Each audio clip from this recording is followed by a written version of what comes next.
আসসালামু আলাইকুম ওয়া রাহমাতুল্লাহি ওয়া বারাকাতুহু। আলহামদুলিল্লাহ কাফা ওয়া সালামুন আলা ইবাদিহিল্লাযীনা ইসতাফা, আম্মা বা'দ।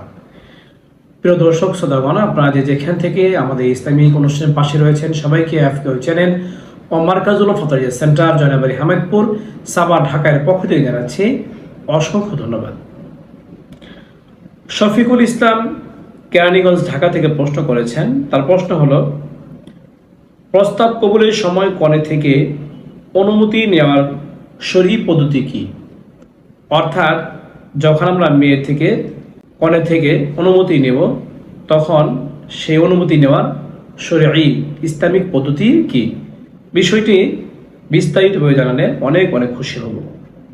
শফিকুল ইসলামকে এই প্রশ্নই করার জন্য অসংখ্য ধন্যবাদ। তার প্রশ্ন উত্তর হলো, একজন মেয়ে থেকে যখন বিয়ের অনুমতি আনতে যাওয়া হবে এর সঠিক ও সহি পদ্ধতি হলো তার মাহরামদের মধ্যে থেকে একজনকে তার কাছ থেকে অনুমতি নিয়ে আসবে। সেই মাহরাম ব্যক্তি তার বাবা হতে পারে, দাদা হতে পারে, চাচা হতে পারে, মামা হতে পারে, তার ভাই হতে পারে। এরকম যারা মাহরাম আছে এদের মাধ্যমেই সে অনুমতিটি আনা। এই সময় ওই মহিলা যদি কনে যদি ওই পাত্রী যদি কুমারী হয়, আগে থেকে তার বিয়ে হয়ে না থাকে, তাহলে তার কাছ থেকে অনুমতি নেওয়ার সময় একেবারে সুস্পষ্টভাবে তার অনুমতি নেওয়া জরুরি নয়, বরং অনুমতির সময় তার হেসে দেওয়া অথবা চুপ থাকা এটি রাজি আলামত ধরা হয়, সন্তুষ্টির আলামত ধরা হয়। তবে সুস্পষ্টটা আনাটাই ভালো, যাতে করে পরবর্তীতে সে কোনো আপত্তি করতে না পারে যে বিয়েতে অনুমতি আমার ছিল না। আর যদি আগে থেকে বিবাহিত হয় তাহলে অবশ্যই এখানে ওয়াজিব হলো তার কাছ থেকে সুস্পষ্ট অনুমতি আনা, তার মুখ থেকে স্পষ্টভাবে এই কথা বলা যে তোমাকে আমরা অমুকের কাছে এত টাকা দেনমোহর ধার্য করে তার নেকাহে তোমাকে দিয়ে দিতে যাচ্ছি, তুমি কি এই নেকাহে এই বিবাহে রাজি আছো কিনা?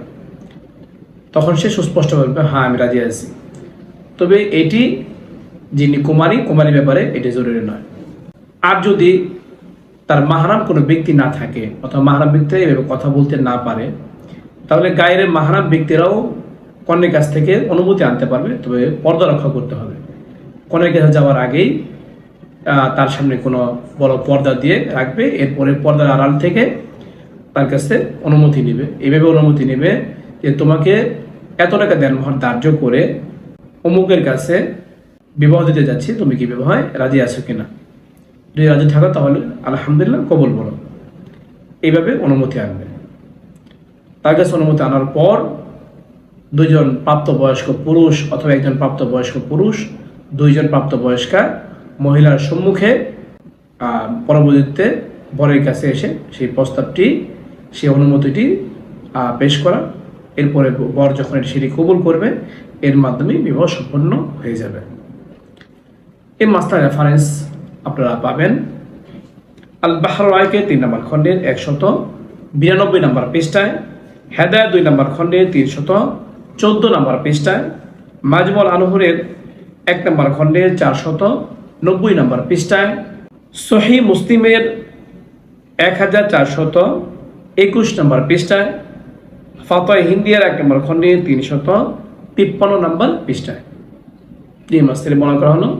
মহান রব্বুল আলামিন আমাদের সবাইকে এই মাসলাটি ভালো করে বুঝে শুনে আমল করার তৌফিক দান করুন।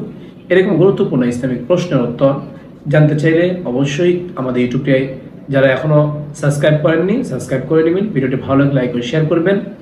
তাছাড়া আপনাদের কোনো প্রশ্ন থাকলে আমাদের ইউটিউব কমেন্ট বক্সে প্রশ্ন করতে পারেন। এর পাশাপাশি আমাদের একটি একই নামে ফেসবুক পেজ রয়েছে, অর্থাৎ এফকিউ নামে ফেসবুক পেজ রয়েছে। সেখানে গিয়ে ফলো লাইক আমাদের পাশে রাখতে পারেন। চাইলে সেখানে কমেন্টে আপনারা প্রশ্ন করতে পারেন। আপনাদের প্রশ্ন উত্তর যথাসময়ে দেওয়ার চেষ্টা করবো। আমা তাওফীকি ইল্লা বিল্লাহ।